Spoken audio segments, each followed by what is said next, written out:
Hey, Ethan. Hello, hi.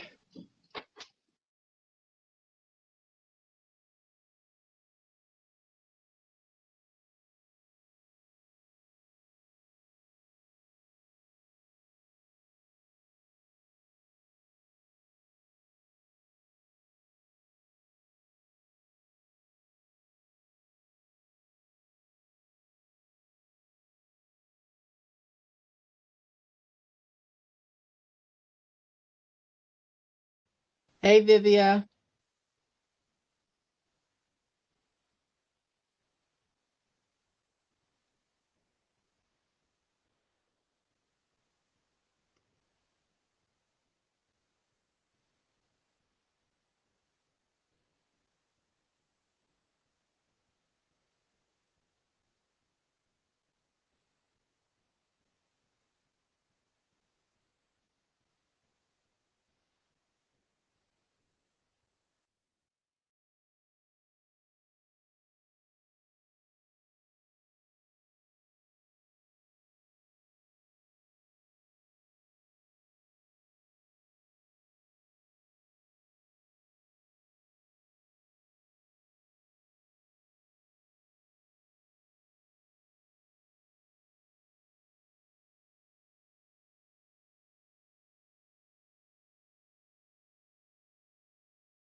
Hi, Ethan.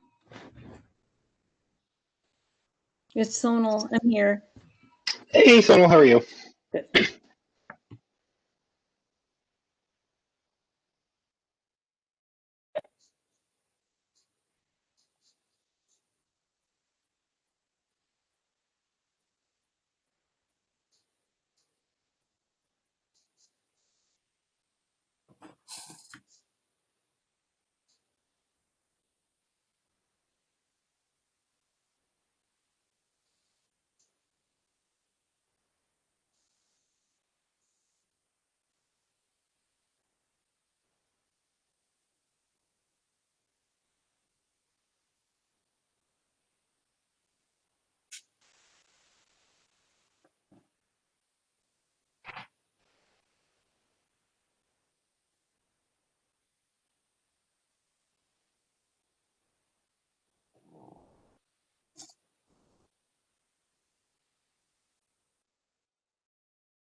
Vivia, who are we waiting for?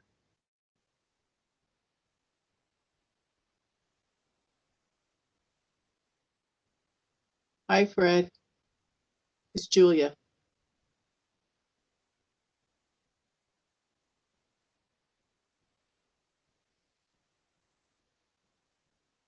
It might help if I unmute myself. Hi, Julie. How you doing?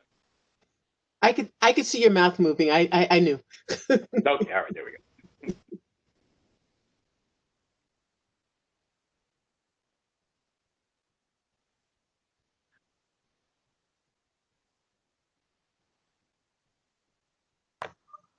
Good evening, everyone.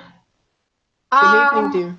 I'm the chair for the Parks meeting, but Warren is supposed to be handling this meeting, so I guess we're waiting for Warren. I'm having an issue with this service, so hopefully Warren will get on.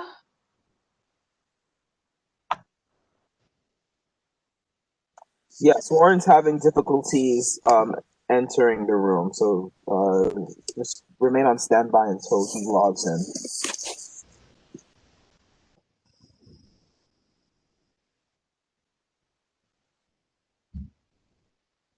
Okay.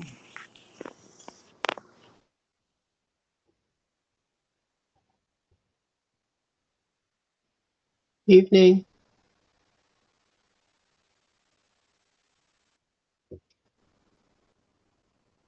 Hi, Julia. Hi, how are you? Is that Brenda? I'm good. I'm good. Hi, dear. How are you? My internet. Yep, that's Brenda. I'm not home, so I hope this on vacation. Very good. God bless you. God bless you.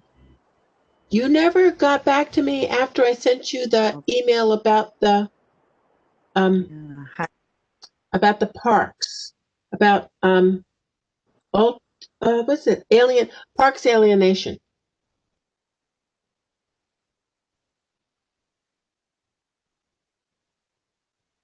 I read it and I passed it along to another group that I'm in who what is it? Maple Street Community Garden was also trying to support the cause of the Botanic Gardens as well. So I passed it on to them. Did you I can't realize that remember we won the offhand case? right now what it was I was supposed to get back to you about. Do you understand that we won the case? It's now a moot point. I haven't looked. Yes, we won. We won. I didn't know that. Okay.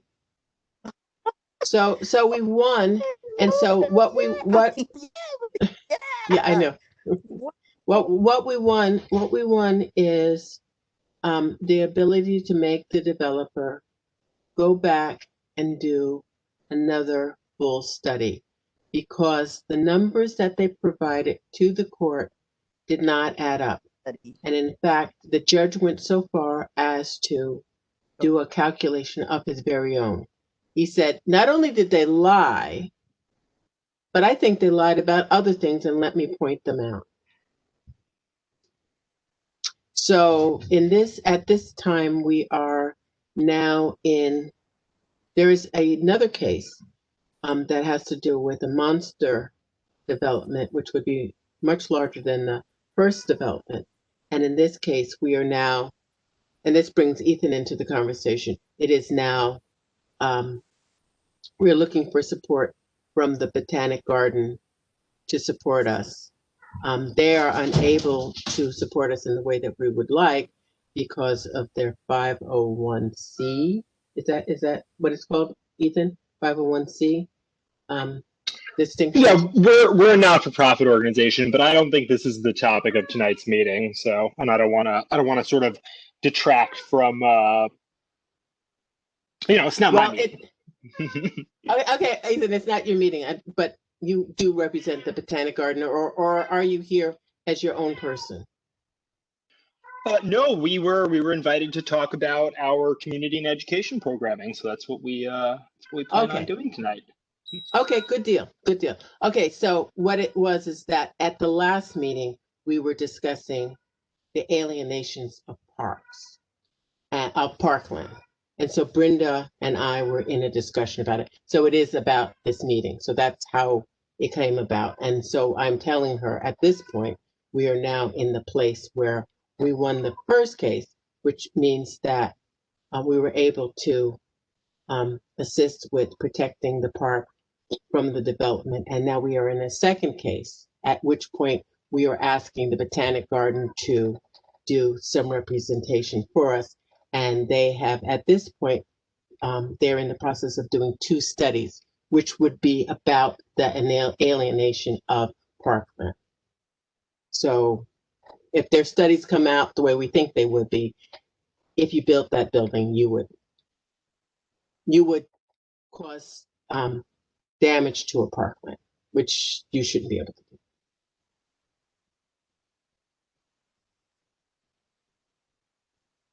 Warren, I see you here. Are you getting ready?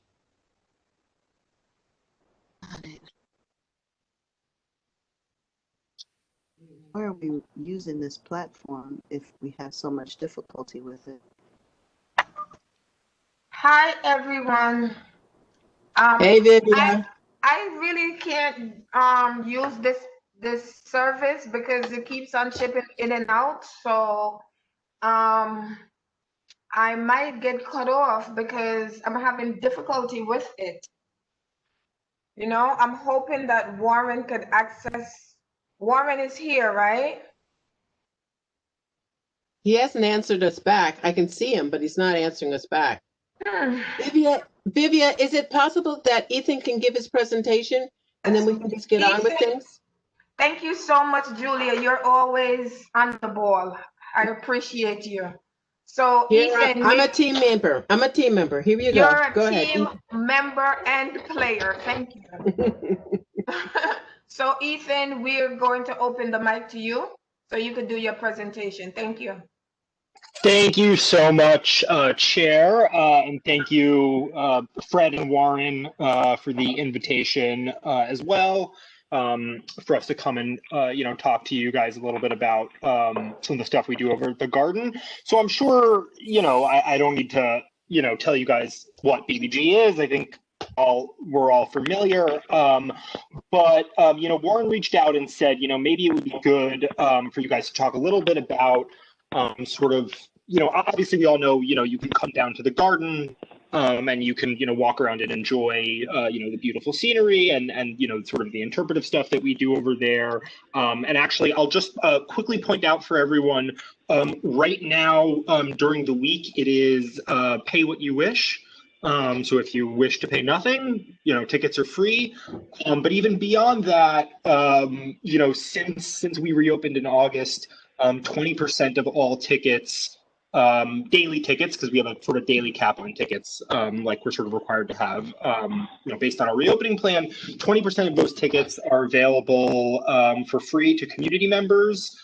So anytime anyone wants to come by, please check out the website and you could, reserve a free ticket, anytime. So please do that.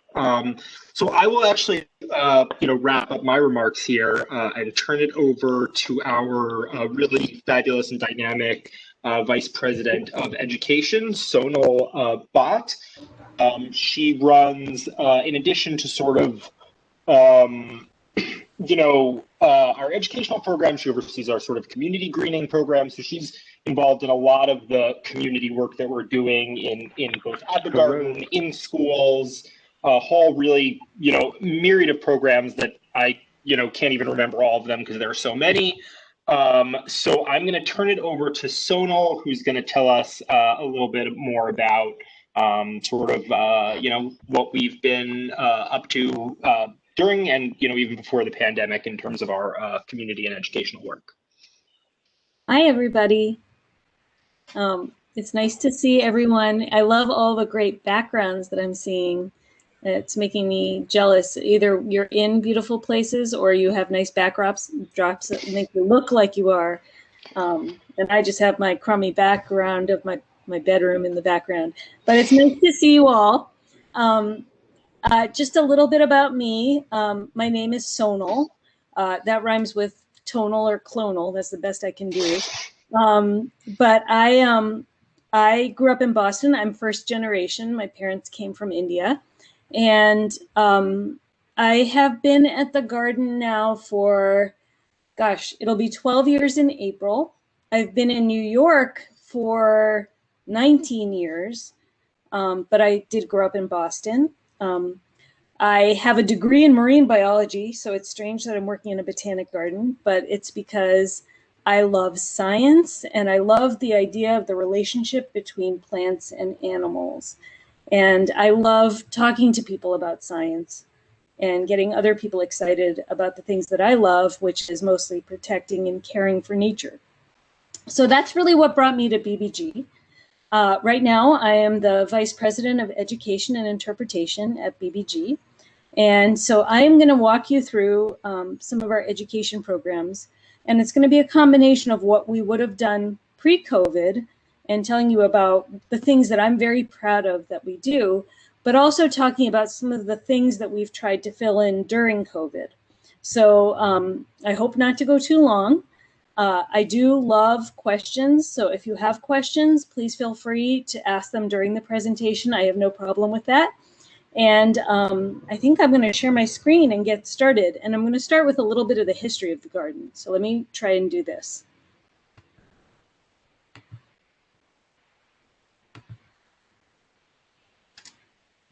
Let's see if this works. I have to say, this is my first time on WebEx, so I probably should have tried it out in advance. Okay, oh, look at that. Okay. You're pretty good. I can see something. Wonderful. Okay. Okay. So I'm going to start the present. Oh, where'd it go? Okay, there we go. Okay. So can everybody see my presentation? Yes, I'm good. I'm good. I'm good. Okay, and so I'm going to just say it's hard for me to see the chat. It's hard for me to see raised hands. So if anybody has a question, just feel free to speak up and ask it. I don't have a problem with that.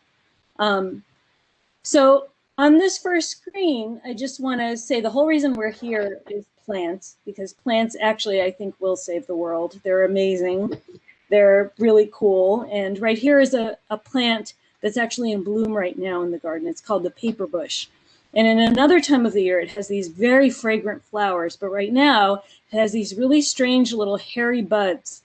And so if you're in the garden, both at the entrance near Flatbush or near Lily Pool Terrace, you'll be able to see these. And it's just one of the coolest things. It's a strange plant. It's like my favorite kind of plant is the ones that are really weird. So I put that up because it's a plant in bloom right now that you can come see.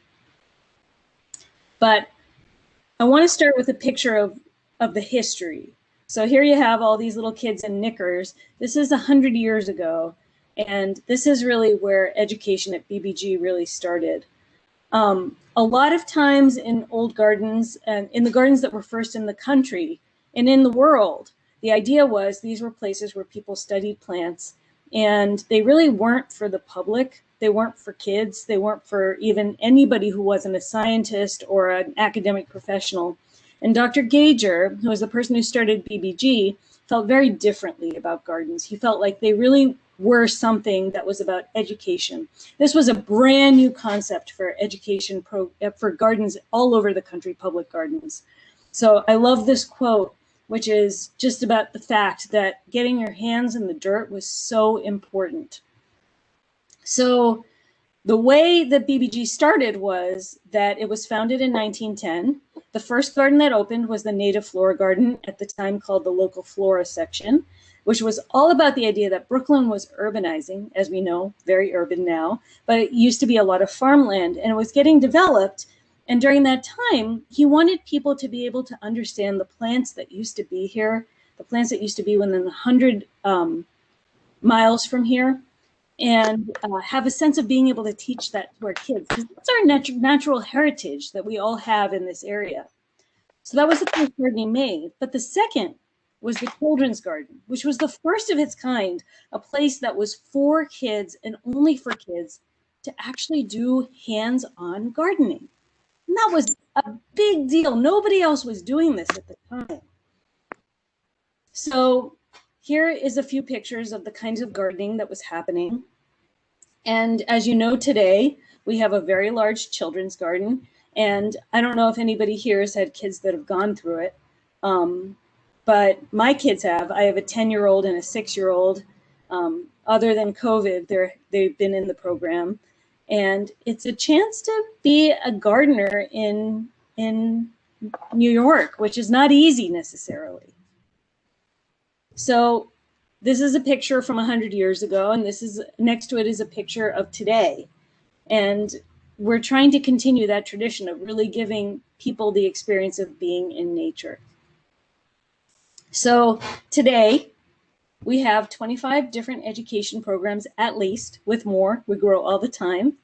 And here are just a few of the other numbers. I won't go through all of them, but just know that we have a huge footprint. People come from all over the world to get to learn about our education programs. And I'm very proud. It's not my program, but I get to represent an amazing group of educators at the garden. And they are just spectacular. So we have Sonal, yes. Sonal, I have a question. How do you take part in one of the free tours? Usually when I go to the garden, I just kind of go in and kind of walk through. That is such a good question. So I'm going to have to answer in two ways, which is the pre-COVID way and the now way. So pre-COVID, we tried to have tours almost every day. And there would be times and you'd meet at the visitor center and you'd go from there. Right now, we're not bringing in our garden guides. A lot of our garden guides are either at, oh, shh, I'm in a meeting. Sorry, that's my son. Now in COVID, we don't have our garden guides there. But we do, so we don't have free tours right now. We're not feeling like it's safe enough to do that yet. We don't want to gather crowds. So instead what we've done is created a series of audio tours. So right now you can come and at the entrance you'll find information about audio tours and you can take one of those around. But we're really hopeful that we'll be able to bring back free tours soon. And then there are all kinds of tours all through the year that you can come and do. Does that answer the question? It does. Thanks so much. Okay. Yeah. So we have, This is Fred Matthews. Just a quick question along those lines. Yeah. And if you're going to cover it later on, please feel free to just keep going. Do you also have perhaps even web-based tours or web-based modules that schools or classes can use?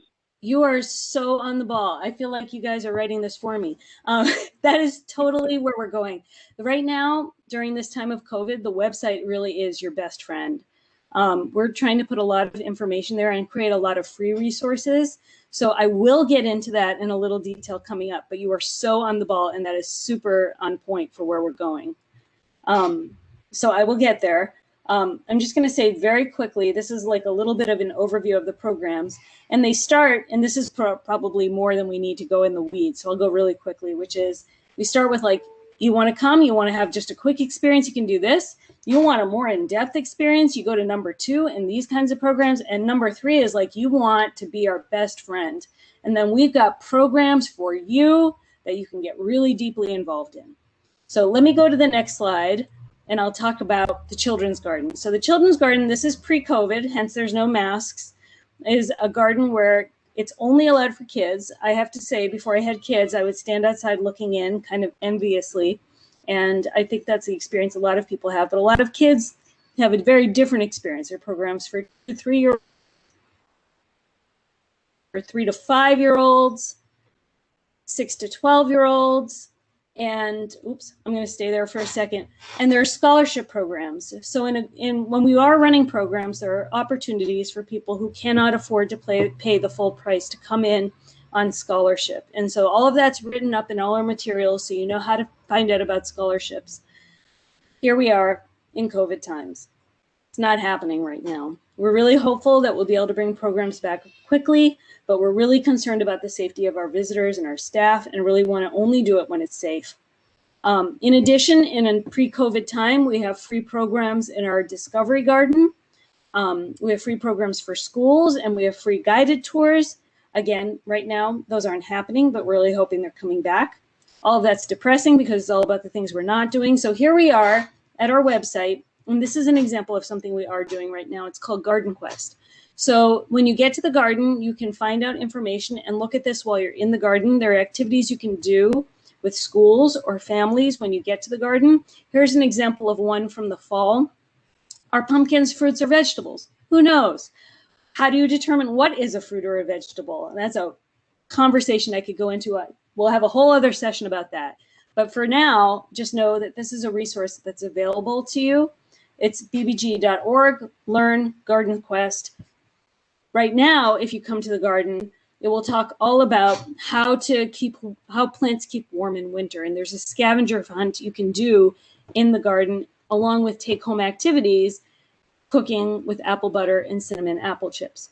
All of this is available to everybody for free, and we're really excited to put it on. And it's been, I mean, you'll have to bear with us in that it's everybody's doing the videos from home with their cell phones, so it's not perfect, but we're really proud of what we've been able to offer.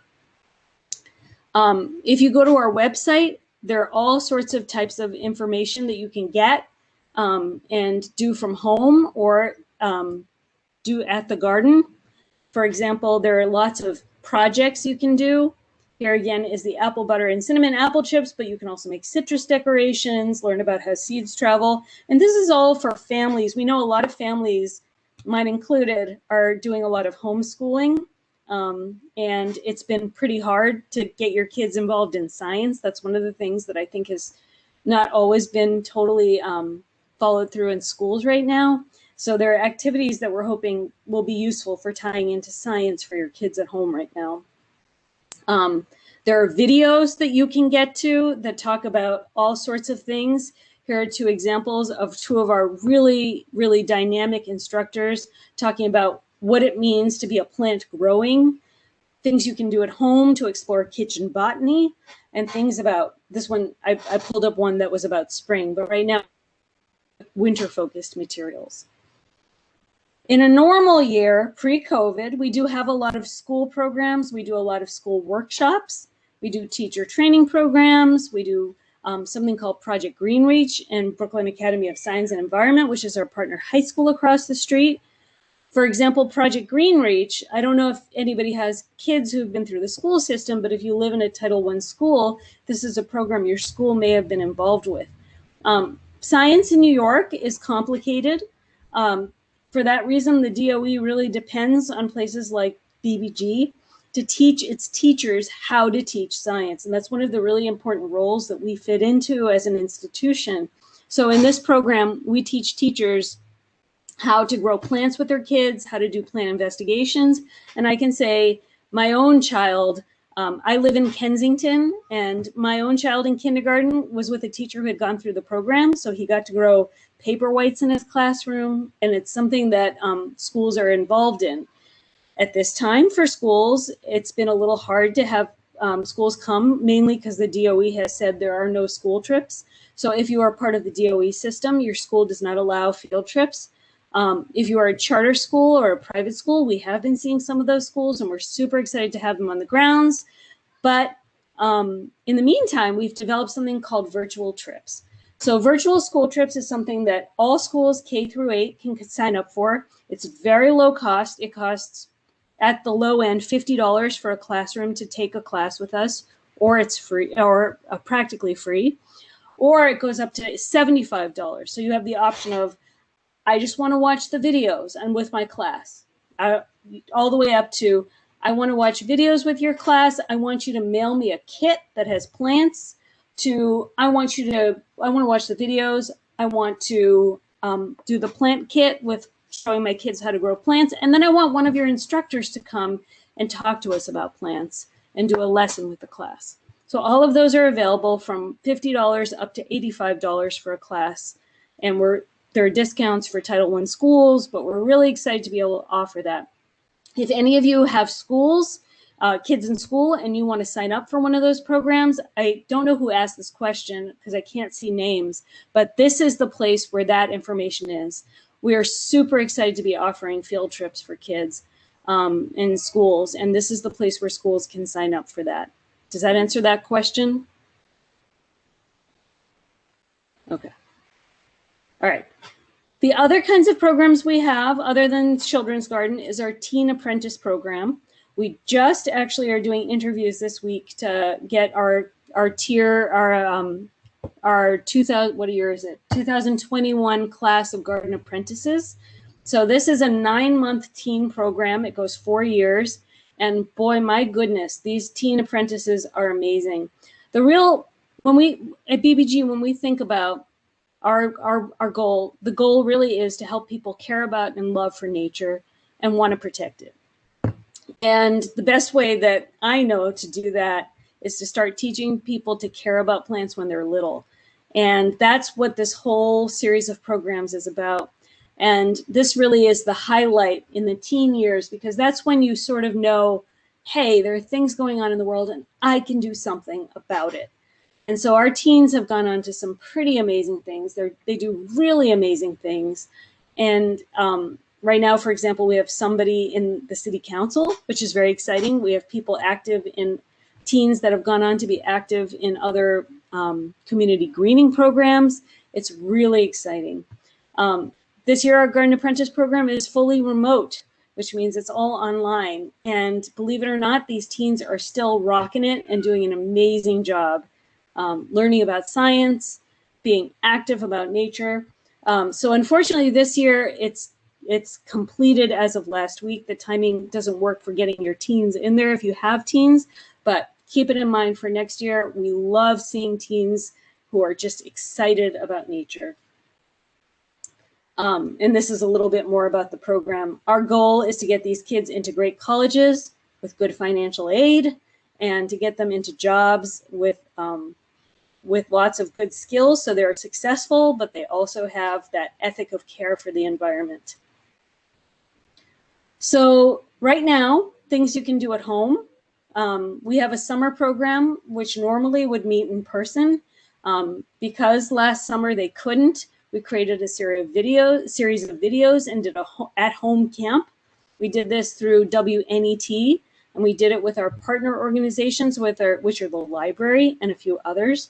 So if you go to this website, you can see videos about all sorts of science topics. This one in particular is about bees and identification of bees. So I guess this is all to say there's a lot of information out there that we're excited to get out to people. And it's really heartbreaking that we can't be doing this in person right now. I wish we could. One of the things that we are doing right now is continuing ed programs, continuing education programs. So these are not free, but these are paid classes. Right now, they're entirely remote and on Zoom. There's a few in-person classes, but we're trying to weigh whether that's safe or not as we have these new strains of the virus and thinking about that. But if you go to our website right now, there's a whole bunch of classes that are open and available, and you can take them. One of the programs for which I don't have slides is our community greening program, and I am super remiss in not having those slides on here because that is such a key part of what we do. If anybody has a street that's been on either a street to Stewart Street or has a Community of Garden Alliance connection, that's one of the ways that we work with neighborhoods to green. The Making Brooklyn Bloom is our spring festival that normally is in person. This year we'll be Sonal, Yes. could you talk more about the greening streets again? Sure. You went sure. past there a little fast. I'm sorry. I talk fast, so please, thank you. That's very helpful. So we have a community greening team, and they're very eager to hear from you and be able to answer your questions about how to green. Right now, they're very heavily focused on creating a series of programs for Making Brooklyn Bloom. That's our spring information session. This year, we'll focus on how we can look at the history of urban gardens and talk about different cultural aspects of gardening. So we have some great speakers that will talk about the African roots of gardening, about seed saving, and about the importance of connecting cultural background to food and gardening. So they're working on that. And then we're sort of imagining what the Greenest Block in Brooklyn contest will look like this year. This year has We been, have a lot of winners in our neighborhood. do you really? That's exciting Yeah. to hear. Yeah, we have on Sterling Place. I We have a was couple able of to go winners, and here. I got to and go they're to your very Sterling competitive. one. they're very competitive. Yeah. and Yeah. and Not that we want to brag in CB9, you know. I just want to say, yeah, and my street as well. We're a little competitive about this, so we take reading our streets very seriously. Okay, I'm going to ask a question that I hope is not a stupid question, but was this the neighborhood where they had the high-heeled shoes with plants growing out of them? Indeed. My favorite of all time. Hi, this is Warren. Linda, you can I'll stop pass that along. politicking. We got it. Yeah. Warren, you obviously don't garden, so you don't understand. So I have to tell you that don't garden, but I am a grower of cacti. So, and have been for years. Succulents are not easy. Succulents are not easy. Well, either you am know. I. As Well, many people will tell you. I have to say, this year we're having a lot of trouble because the whole idea of the Greenest Block in Brooklyn contest is about community, right? Bringing people together. So here we are in a year where everybody's experienced a lot of loss. There's a lot of, uncertainty about whether you should even be bringing people together. So how do you create community and the spirit of togetherness in a time when, you want to keep people socially distanced? So that's been something we've been thinking a lot about, and trying to figure out how we can best aid all the really, really important people in our neighborhoods. So, more to come on that. We are thinking of a way we can have the contest. It will be reduced just because, as with everybody else, PBG has a lot of staffing issues right now. We have a lot of budget issues because this is a tough year all around. So we're a smaller staff this year, but we are so committed to this contest. It's 25 years of commitment. And so finding a way to really honor the important communities around us, the amazing work they do. We're not just teachers in that contest, but we're learners, right? Everybody has stuff to teach us, and how do we keep those lines back and forth open is really important this year. So really thinking about that. And there's, we're getting closer to an idea that we think we can manage, but Nina and Maureen, who head up that program, are just so deeply committed to this work. And I'm so honored to be working with them on this. So let me ask you a question. For the Teen Apprentice program, right? Yeah. What incentives are there for the kids? Like they get credit? Yeah, so it changes from year to year. So when so there's 4 tiers of the program. You can enter when you're in 8th grade, so it's not necessarily a freshman in high school, but at the first tier, you get a stipend. And so that's a small amount of money. It's not huge, but it's a chance to really build your leadership skills, get a little bit of money in your hand. As you go through the program every year, you get a larger stipend.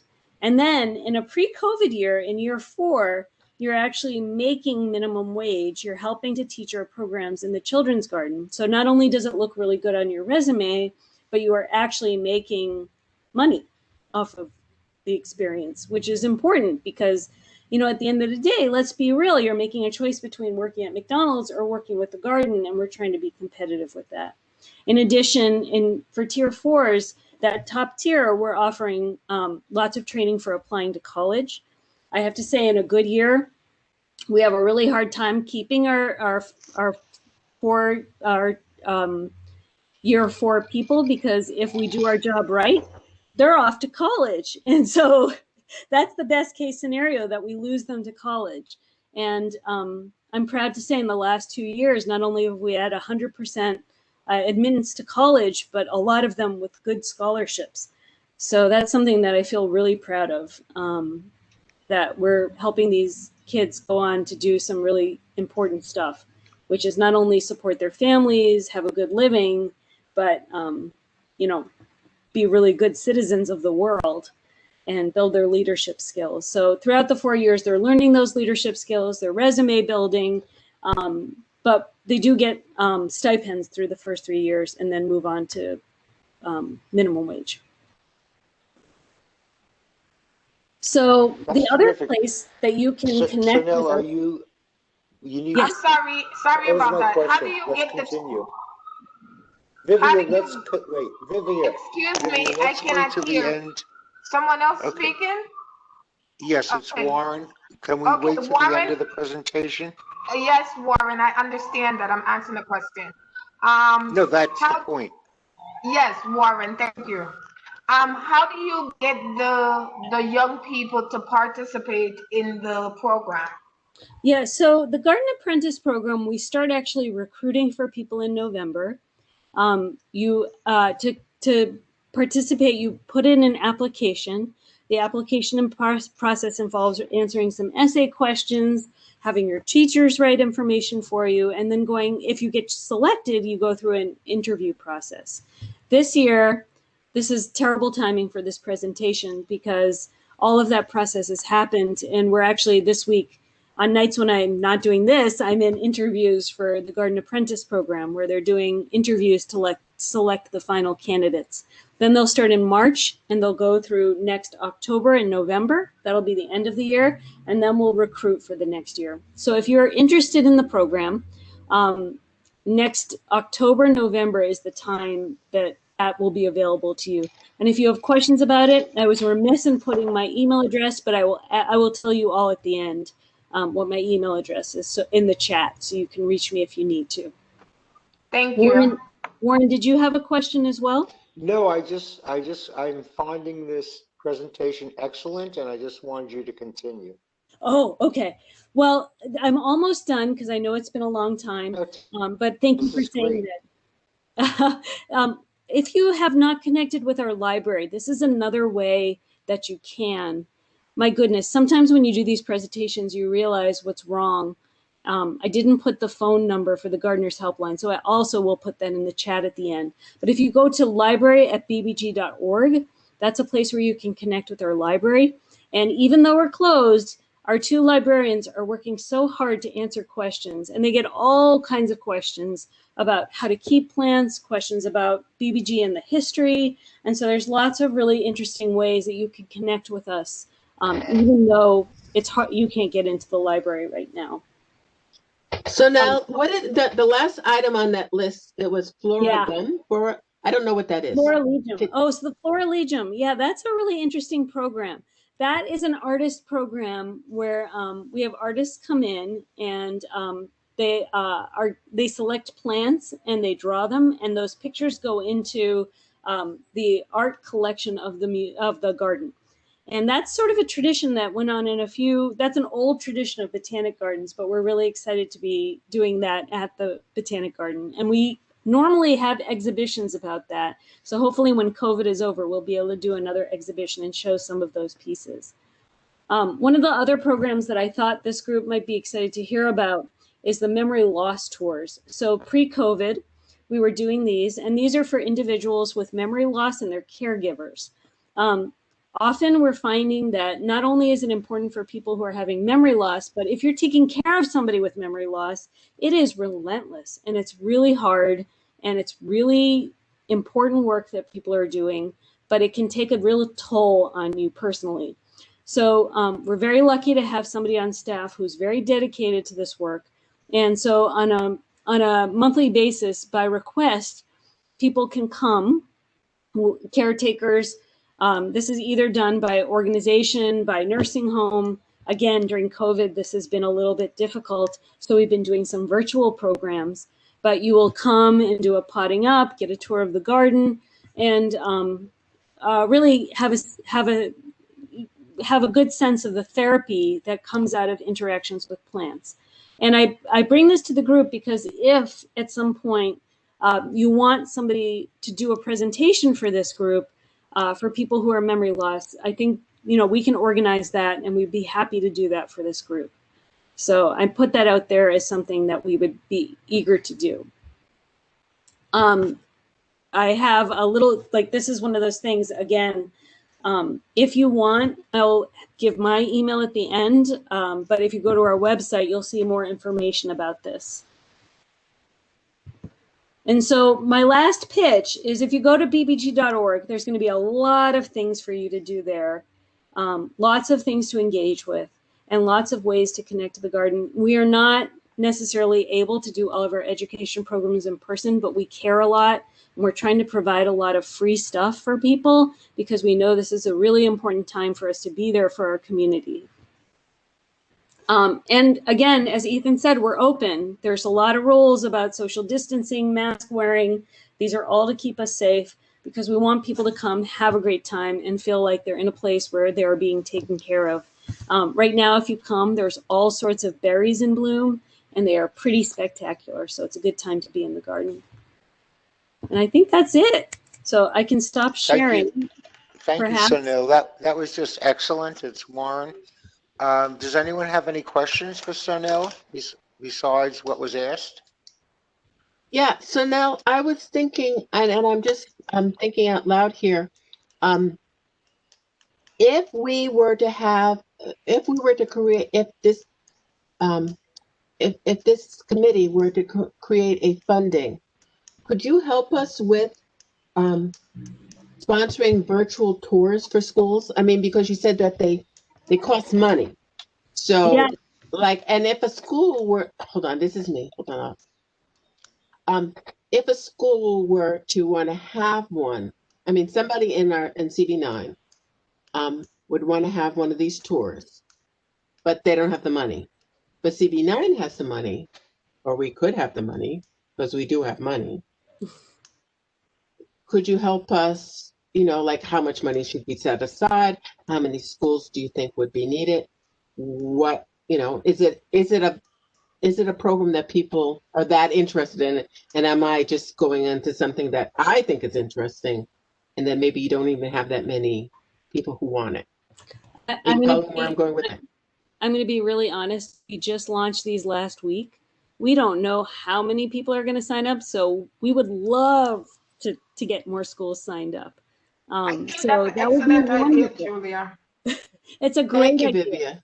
Yeah, it's a great idea. Okay, so because we were talking about, we want to do things with communities, and if you did something with the school, it's exactly what our mandate is that we want to do stuff with schools, we want to do stuff with children, we want to do stuff with parks. The Botanic Garden is a park. It is our best park. It is a world-class park. So, given that, so we'll get your email, and then maybe we'll discuss it, and you'll help us figure out, what how much we should set aside. Because maybe if we do it in the front end, maybe if we set aside some money, then you can go and talk to schools on the front end and say, yes, it would normally cost, however, we could work out a scholarship for you from CB9. Yeah, I think that's a really good question about the order of operation, and I don't know it offhand, but I'm putting my email at the top, and we can figure that out together. That's a great idea. So I believe Thank you said it's $50 per virtual. So there's 5 different types of programs. They cost different amounts. It ranges from $50 to $85. It depends on if you want a kit with plants and soil, because then we have to mail you a kit.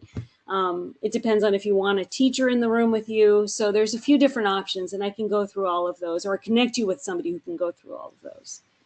But we're trying to keep it really low cost. We're trying our best. Right now, especially now that people are not working, but they want to have their kids be, engaged in different programs.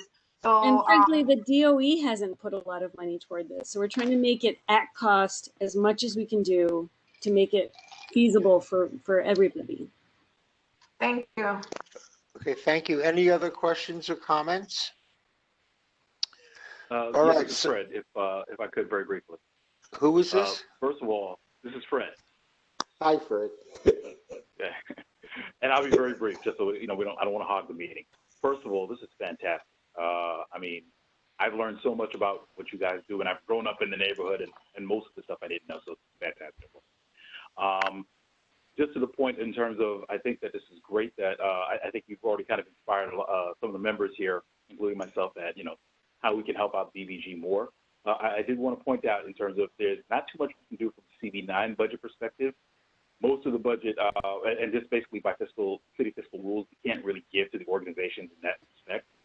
But if it's a matter of there are programs that we definitely feel we want to have supported, you know, I'd offer Ethan and Sonal, if you let us know, or if there's, you know, whatever you're doing, you know, going through the budget process, we could definitely advocate from our side in terms of, no, these are these that we think should be funded by, we can speak with the city council, or we can put it as a capital expense request for the community.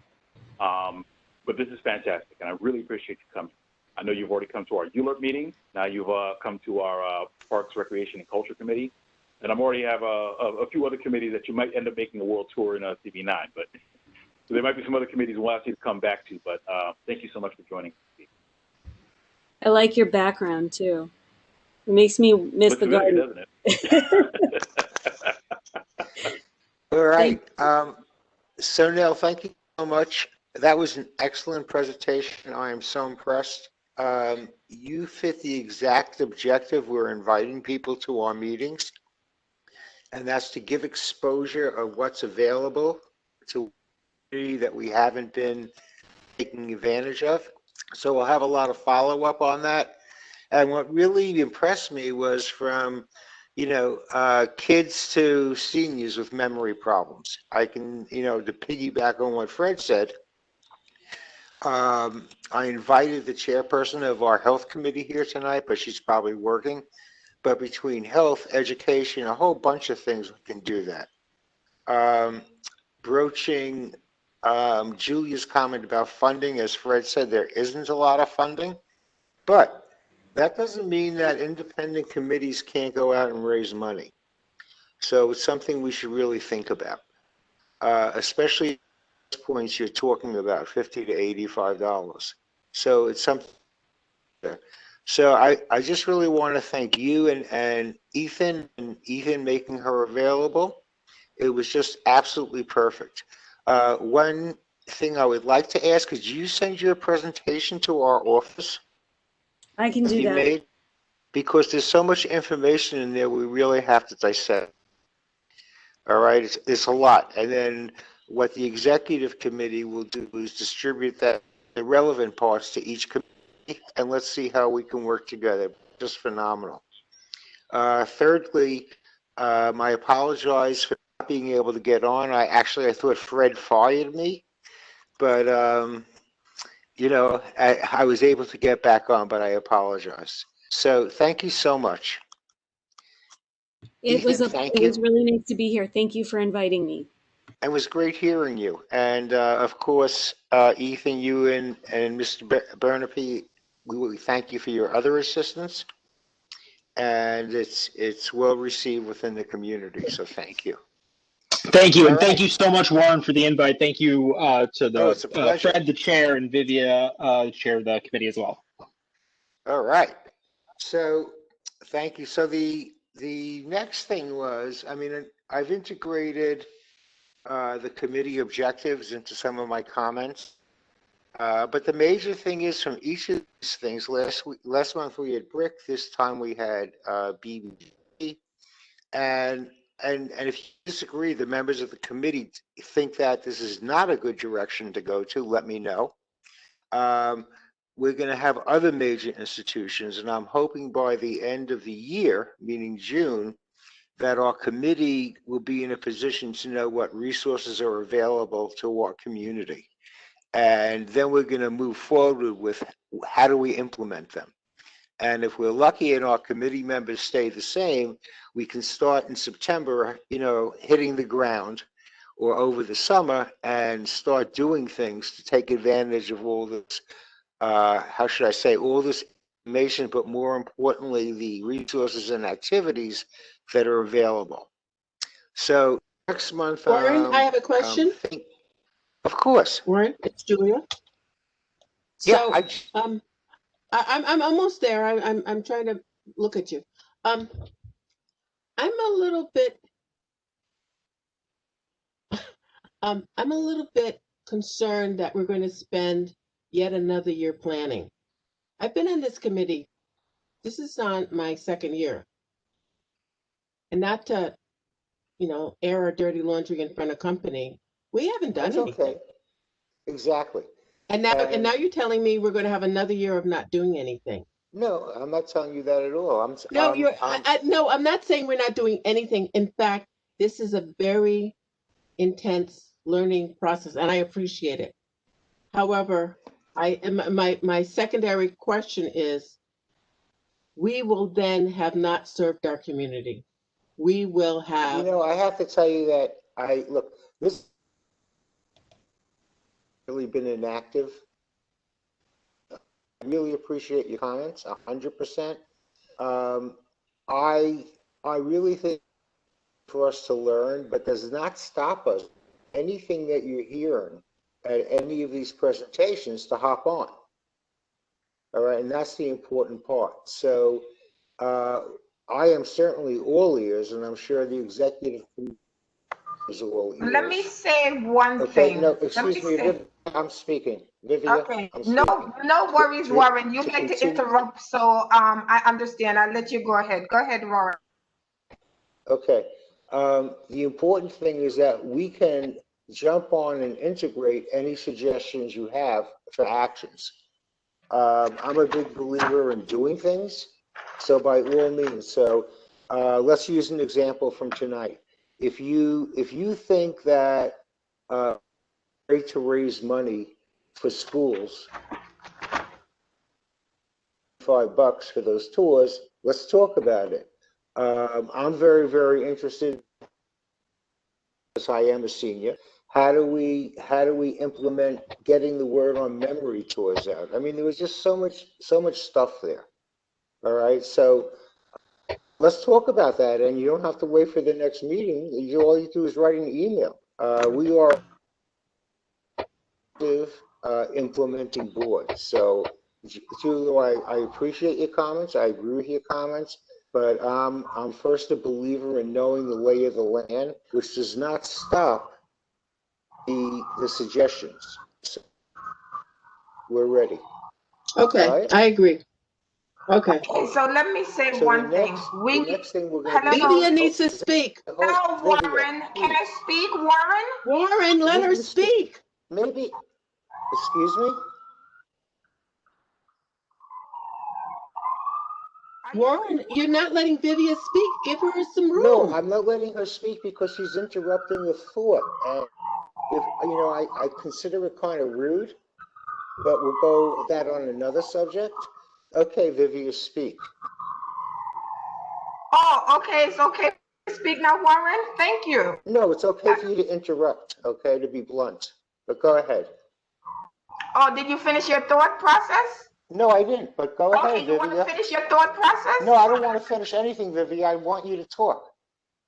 Okay, thank you so much for that permission.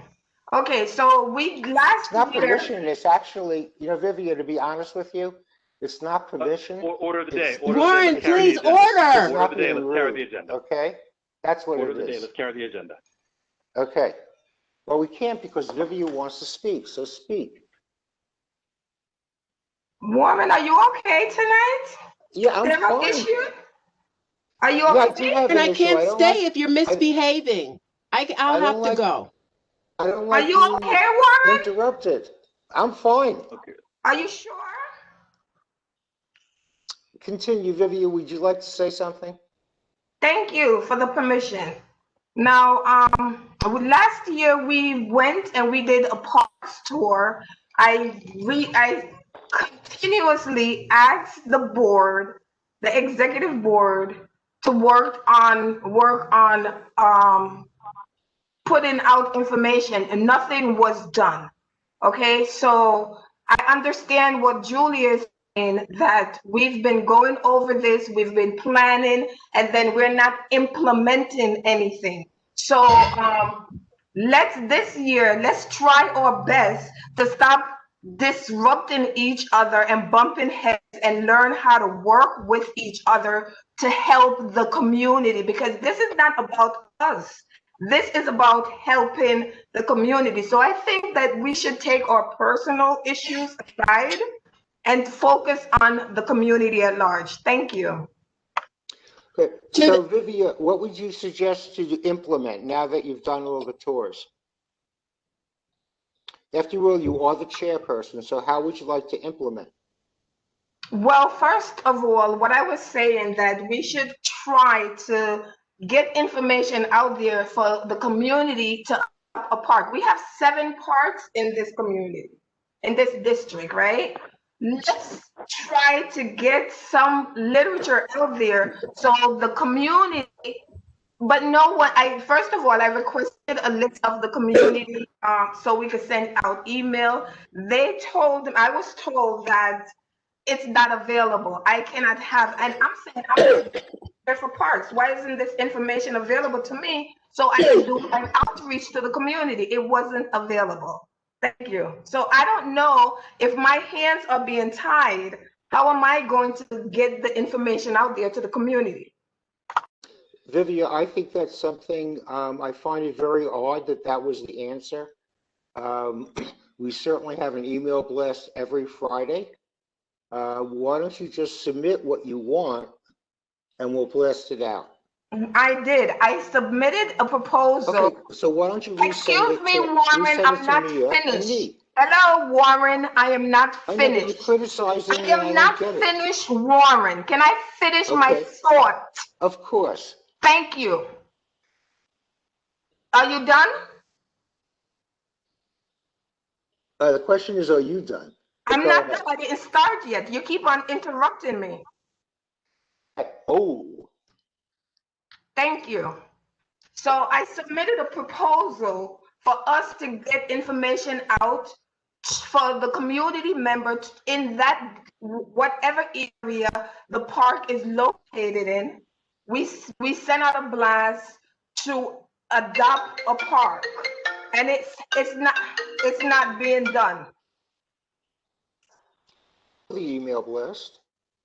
Did you email, but I didn't see it. Yeah, about adopting a park, sure.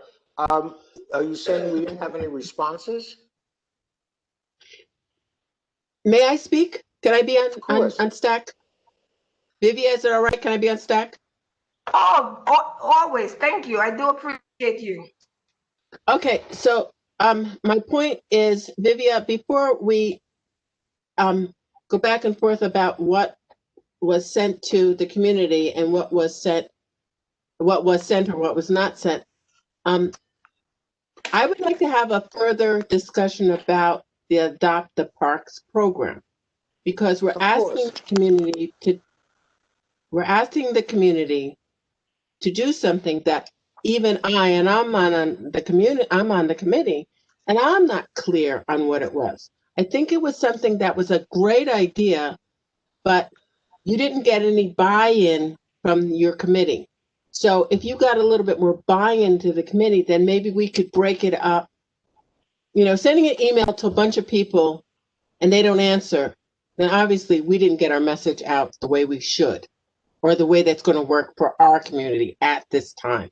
I'm not saying it's a bad idea. I'm saying plan 1 did not work. Let's work on plan 2 before we send it out to Mia to have it sent to the community. Are you following where I'm going with this? So let's look at whatever our messaging is. Let's look at how we're breaking it up, because I have a concept that believes that when you say everybody should do something, nobody does it, because everybody thinks somebody else is doing it. So if we could target a certain part of the community, maybe, and I'm thinking just off the top of my head, maybe if we try to target schools that are near the park, that we could engage the children to work with the park, or a church that's near a park, say, you know, this is your park.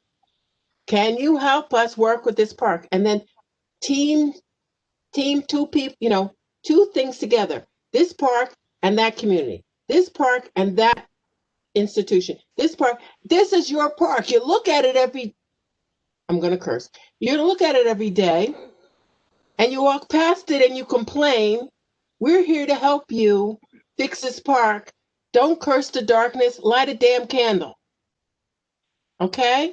So, Divya, you know I'm loath to do this, but send me the email, and can I get somebody else on this committee to look at this email with me? Brenda, can I get you to help me out? Hi, this is Mina. I'm willing to look at it as well. Good. Okay. Good. Because Brenda is going in another direction with arts and events, which we talked about with Brick last month. And okay, dear, then this is not your plan then. Okay, right. But we're going to go. We're going to. I hear what everyone is saying, and I'm on board with each of us taking responsibility and having an action plan from month to month, not just I came to the meeting this month and I'll come back to the meeting next month and I'll learn about another event or park or program or whatever. Between month to month, there should be an action plan in place for each one of us to complete something before the next month. Is that how things have operated in the past? I'm new. Well, that's the way they should operate. We would like to have things operated. We would love to have things operated that way. And let me just finish my sentence. One, thank you. So I'm thinking that, Brenda, we do want to have arts and events in the park, right? So if we have Dodgers Park, we have people around Dodgers Park who's going to say that they're going to adopt the park. They could also start planning on events that they could have, or art shows, whatever it is that you want to do. You can still do it in that park. You just this is going to be your park that you're going to. All right, say we have 7 parks in this district, right? So Brenda, you can say, I'm going to adopt this park. I'm going to plan programs within this area and try to bring people in that, and then we come together as a committee and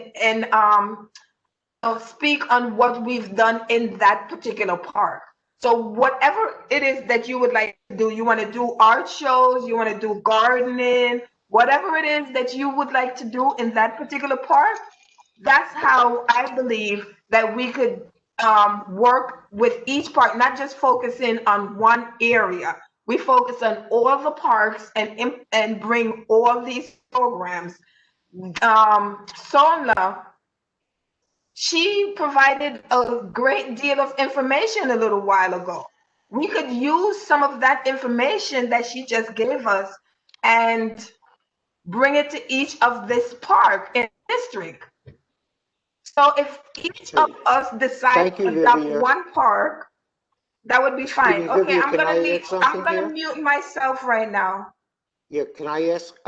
First of all, I disagree with what you're saying.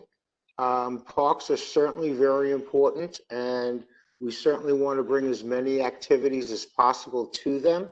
But the purpose of meeting these institutions is to take the institutional information and how do we get it out to the rest of the community board. So the youth committee, if you take Sonal's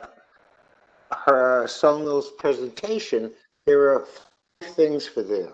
If you take the health committee, the whole thing with the memory law, there's stuff there for our residents. So it's just focusing on parks, which I'm trying to get away from. All right, meaning that this is the Parks Committee. Name is Parks. excuse me. No, the name of the committee is Parks, Recreation, and Culture, okay? So what I'm trying to do is expand that across the board. But by all means, like with Brenda, you know, last meeting, we decided that Brenda was going to take a certain thing. We haven't reached old business yet, which we will. But just to reiterate it, because that was one of the points, our job as a community board is to take our institutional resources and spread it out as much as possible.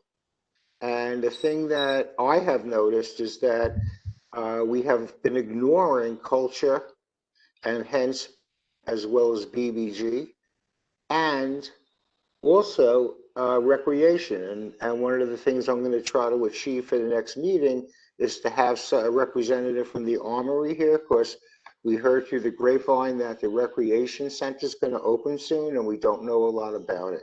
So, you know, that's the direction that we need to be in. So we have so many, we have so many residents with so many needs. We can't just focus on one thing, and we certainly want to support it, but we have to take our resources in the time of financial limitations and how do we achieve and benefit the most for the committee, you know, the community. And that's my objective, Viva. And, you know, we can talk about this offline, but we have to really see, I mean, there are so many programs that were presented tonight that are not just benefit parks, it benefits education, it benefits health, it benefits wellness, it benefits seniors. Just thinking of our committees. So economic development, there's so much going on, and that's why we need the presentation. All right, so let's move on. Brenda, do you want to speak about old business? What? Okay. Let me start here. Okay. And now I'm going to speak about old business. It's on the agenda. So who's supposed to speak about old business? So about what you were saying that you were moving in a different direction. And no, taking I'm direction. It's the same direction that we went over last month and the month before. We talked about it's parks, recreation, and culture. Arts is a part of that, and events is a part of that. And therefore, Brick came, Jessica spoke. We learned about Brick last month. Now we learn more about BBG. It's great, but we also need to follow up, which is one of the things that I did. I did email back and forth with Jessica in regards to some arts activities, etc., what could be done. And I started a conversation with her about what can be brought to the parks and ideas that on events or ways to bring arts into the local communities more than it has been. But I don't have a list of the parks in particular. I have a park or garden in mind because I'm with them also. And they've let me know that they're interested in bringing events and art into their green space. So that's where I've gone with this, and I'm going to pursue that if that is in line with what this committee is supposed to be doing. My opinion is 100%. And I appreciate that you did the follow-up. And, you know, whenever you're ready, when your conversations reach some sort of recommendation, all right, let's bring it to the committee. And then if the committee agrees, we'll bring it to the executive board. And that's terrific. Thank you. Warren, I have a question. I see Julie. I have Brenda. Can you tell us what the garden is? Which garden you're talking about? Maple Street Community. Oh, okay, that's right. You did say this. Okay, thank you. Did you say that again, Brenda? Maple Street Community Garden. Excellent. Okay, thank you. And that's great. Okay, I would like to say something now. What basically this committee is parks, recreation, and culture. So Brenda wants to get arts and that's a part of recreation, that's a part of culture, right? And because we are the Parks Committee and we have 7 parks in the district, I believe that having our community residents adopt a park and bring arts and culture by bringing these programs with the park. I don't understand why we're speaking about the health. Yes, it's nice to have the health committee and other committees involved in your presentation, but let's stay focused on what this committee is supposed to be doing, which is parks, recreation, and culture. We spoke last month about BRIC, right? Which they have different programs that they could actually bring to the parks. So why aren't we asking each member to focus on one park and then bring those presentation in that park? And I believe Tamara will have her hand up and she would like to speak. I'm going to mute myself. Thank you. And I'm also new, so I'm only been going to meetings sort of this session, so I'm also trying to learn. And I sort of hear what everyone is saying. But one thing, especially as someone who's actually, my profession is being in the arts and culture sector, and I've been on community boards in different districts, and I go to the ones that near where I work. I do think what's really important as a role of community boards is absolutely what Fred was saying, is how we can leverage our role within the sort of budgeting process for the city and make sure that we actually give are advocating for the resources for the amazing cultural park anchors, institutions that anchor our neighborhoods, that we make sure that they get the resources so that they can do what they need to do. I said it last meeting with BRIC, is that these institutions are also going through a really hard time. There's probably not one of them in our district or in our borough that hasn't had to cut staff and cut programs. So we should be incredibly mindful of how we ask more of them. And part of it is trying to say, how can we connect the programs that they do already and say, how can we better amplify them so that our residents in our district are making sure that they're going, like whatever BRIC is doing, whether it's the TV, the programs that they do in education, how do we make sure that our constituents and our residents have access to it? Because doing additional programming in a park is absolutely additional money that we may not have. So I just want to say that we should be mindful of that, and that there's ways, like it's great to be able to bring arts to the park, but arts can also exist in whatever spaces they're already doing, whether that's online activity. You know, are we interested in thinking about, you know, the city just passed legislation around the open culture program. Is that something that we would want to be supportive of institutions doing if they have the resources to do? So I absolutely love that this committee is bringing together these different things, but I don't think that we should only be thinking about recreation and culture in a parks context. I think we need to think about what the institutions are doing and how it makes sense for their resources and how we can connect our constituents to them. And always sort of asking, you know, how can we be also supportive of them and making those connections? So I just wanted to share that. And what would be also really helpful, and I love that we're doing these presentations, but is mapping out the variety of sort of cultural sort of assets that we have and figuring out how we can make those further connections. I think that, And let me first of all, just thank you for your comments. That's the exact direction that I'm going in. What you're saying about mapping is terrific. And let's think about how we could do that. Maybe you could play a role in that. Okay, because you're 100%. Brenda is working on certain things with BRIC. There are other areas. So let's take a look and then, you know, do a mapping of this and see which silos everything fits into. So let's discuss this further offline. All right? It's a great idea. Okay, so I just wanted to say it's great that we want to connect these organizations, but what about the community residents and the constituents? How connected them? How do we connect them?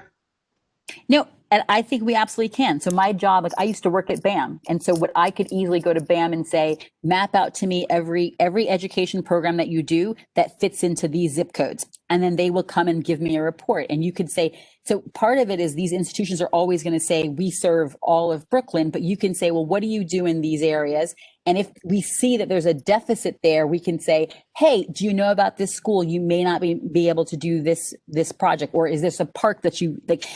It's a way to sort of pull from them the information we need that is specific to us, and then say, do you know about these other organizations that might need the service that you offer? And we can further do a map. Like that is like, I'm actually happy to sort of help in anybody. And Brenda, I love that you're talking with Brick, but like for us to figure out how we can get that kind of level of data from the various cultural assets that we have in our district, or even that people that are serving our district that may be right outside of it. And from there, we can sort of see what's the level of service that they're doing for us. And we might see that they're not doing for us. And then that might be an opportunity to say, well, do you know about these schools? Do you know about these after school programs? These are parks that you can consider. It's a way for us to be, have like a surgical precision to it. That I think would be really helpful. And I would just offer that I'm not saying it wouldn't be programming that's in parks, but I think it's parks, it could be open culture, there might be after school, it could be online, there could be a variety of things. So I'm all about, in the end of the day, what does it mean for our residents? Like I live here, I want it to work for us as well. But I think that's the kind of the questions the data that we could be pulling. And we can kind of map it and then be able to say, you know, this is actually what CB9, this is this level of service that we're being offered by these different cultural organizations. That's terrific. Certainly we'll take you up on that. And let's speak next week about how to start the process. Thank you, Samara. Any other comments? Yes. I see Julia. Linda and Julia. I see Hi, Julia. But I also. Am I recognized? You were first, Brenda, I think Julia. and Brenda's been waving her hand as well. Yes. Okay. Okay, so my question to Vivia is this, I'm understanding what Tamara is saying, and I'm also understanding what Vivia is saying. And I have a feeling that they're two separate things, that as much as we'd like to be friendly, they don't sound similar to me at all. One sounds like I want something in the parks, and the other one is saying, and I may be misunderstanding, so help me, both of you help me out. What I'm understanding you saying is, Tamara, is the institutes don't have the money to bring it to the parks, but we want it in the park. So I feel that there's a disconnect, and maybe could we just get that item straightened out before we go offline? Because right now I hear two different. Julie, I totally hear you, but I guess my point is, and especially as someone who's been on community boards and also works for institutions, we have to just be cognizant of when they're saying this is my suite of education programs, for us we should just know when we're asking someone to go do something in a park, the amount of money that cost. And we're asking in this moment of a pandemic. So I'm not saying that it's off the table, because Brick does things in the park all the time. They have a massive series that they had to shift online. So part of it might be, don't just be doing things that are Celebrate Brooklyn. How do you take that to other kind of parks? Those are absolutely a conversation I think that we can have. I think, though, while we're having that conversation, our role should also be, how are we supporting Brick in what they're doing and making sure that that is connecting to our community? And it may not be always the ways to say, here's a new project, but the projects that you do already. So if we know they do Brick TV, if we know they have online programming, how do we say, well, make sure that you're reaching these communities? Like, I think part of it is, it's just different levels of engagement, and it's all on the table. I just feel like it can, in my own experience, it could be a non-starter really quickly if when you say, well, I need you to do an activation that's going to be in this park, if they've not budgeted for that, so. Okay, I understand you. Okay, so now let me get the secondary piece of information. Vivia, does that work with you? Because it sounds very different than what you're saying. Okay, so basically what I'm saying is, everything sounds fantastic, right? I do agree with her, but if we engage, what I'm saying is, we need to start engaging the community. It's all good that we have 6 or 10 people in the committee, right? But having these, we being in the committee, and we come and we have these presentation, and after the presentation we speak about whatever we did, and it's all good, and then next month we come back again with another presentation, and we're not really doing anything. So what I'm saying is, each one of us, we have 7 parks in the district. Each one of us could adopt one park, and every month when we come, we could speak on what we're doing to engage people around that area. You know, we are the community board, right? We're supposed to do outreach to the community, and we're not doing that. Everybody, we have about 4 minutes left for our meeting because it's 26. Okay, I understand. Vivia, the problem with that question is you keep asking us to adopt parks. Nobody's doing it. I'm not adopting a park. So if nobody's adopting a park, you're asking us to do something that we're not willing to do. So I'm asking you to make a modification of something that will work. And we don't have to do it here. We don't have to, I do want to get that difficulty out before we go offline. Okay, what are we actually going to do? Let me just put it out. What are we gonna do? We're just gonna bring different presenters? I have a suggestion. No. Nick hello, wants to speak. Thank you, Julie. Mr. Almore?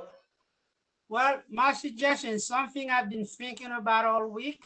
Since we have 7 parks, I think the first thing we need to start to do is set up a calendar to know when we're going to do anything at each park from now until the end of the year. I have a park in my block. I think the first thing is to start a calendar. I have a park in my block. And I think by the summer, me and my block association, we like to bring at least an information table for CB9. And Dr. Richard Green usually do something for the youth there in the summer. We can combine with him where he brings music and all that other stuff. And think we could combine that. For each of the park, let's pick a date and we'll choose an activity, whether it's just Brig that participate, or local artists that participate, you could do that. Near me also, there is the Dorsey Art Gallery. We can do something when the weather is nice, where the Dorsey Gallery can get together with us and bring some of the artists in their painting, have a one-day exposition of some of their painting. Thank you. We have local people right here. Too much money. To order. And you could take that from different places and so on and so forth. Thank you. Okay, thank you, Mr. Alomar. Last comment we have time for is from Mr. Baptiste. Thanks, and I'll try and keep it under I'll try and keep it under 15 minutes.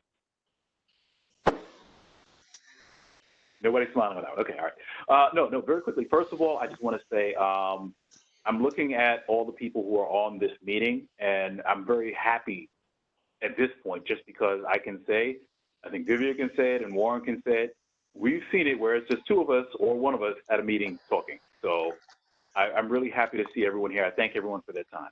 I do want to say that I think this is it's a good strategy that we've already started in terms of bringing in some of the community partners, because there are people doing some of the work that we're actually interested in doing. And there's some fantastic things that are going on. So it's a matter of connecting with those, publicizing some of those activities. If they're doing the work, that's great. Let's just connect the rest of the community with that, and that's great. I think, put to that other piece that's been pointed out as well, we don't necessarily have to sit back and say, we've got identified everybody who's doing all the work. Part of the job of the committee is also to identify where the gaps are. Part of the work of the committee is to say, okay, well, listen, we need to get more support, what that support should look like. Whether it be it's a formal everybody roll up their sleeves and adopt a park, or if it's a matter of advocating for services, or if it's community outreach, whatever that looks like. But what's going to call for is in terms of, as you're looking at the activity and you're identifying those things that need to be done, making sure you're defining what the task is, because the one thing you don't want to do is try and boil the ocean and make it such a big thing that nobody's going to do it or be able to do it. If you put it down to those discrete action items that the committee recommends we do A, B, and C, and A, B, and C breaks down into whatever the subparts are that are smart, that are specific, it's measurable, achievable. I can't remember what the R stands for, and time-based. That'll help us in terms of making sure we're able to move the needle forward. And also just to make sure that we're also looking in terms of the total context of CB9. You're not working by yourselves. So, but the work is going to go through in terms of you are going to be the front line in terms of doing that work, identifying the resources, identifying where the problems are, doing that first chew on in terms of what we need to be doing, how we need to be moving forward as a committee, but more importantly as a board and a community. Once you decide that and you say, this is a plan we can get behind and we're confident this is something that's going to work, you vote. And you send this plan up and it goes up to the executive committee and it goes to CB9. And then it becomes a CB9 initiative, obviously spearheaded by Parks, Recreation, and Culture. But it's a CB9 initiative so that way you have that more general support in terms of the office is with it, the board is voting on this, you have more people and more active as well. And it also helps you in terms of when you're writing, it's not even necessarily as a committee we're writing. No, you have the full force of CB9 behind you. This is something that has to happen in our district. But I'll leave it at that. But I would just recommend that, definitely, I think it's a good idea to continue meeting the community partners. As you're doing that, if you hear things that really say, oh, listen, this is something we need to be focusing on, actually, continue to develop those relationships, figure out what things the committee should be doing, put it to a vote, and let's make sure we move it forward. And I'll leave it at that. But again, I want to thank everyone for your time and your attention. I'm excited about this committee. I think we're really, really making a lot of great strides. Thank you, Fred. I have to tell you, this was the best Parks meeting we ever had. And I want to thank all the participants. I think that, number one, we have dedicated members. Number two, I think we have thoughts and ideas, whether it's Tamara or Brenda, and the facilitating skills of Julie. I think it's just terrific.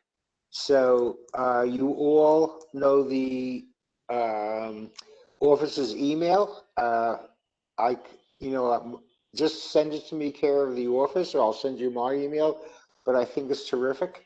And Brenda and Tamara, if you need any assistance, just give me a call because I'm very interested in that, as well as any thoughts that everybody else has.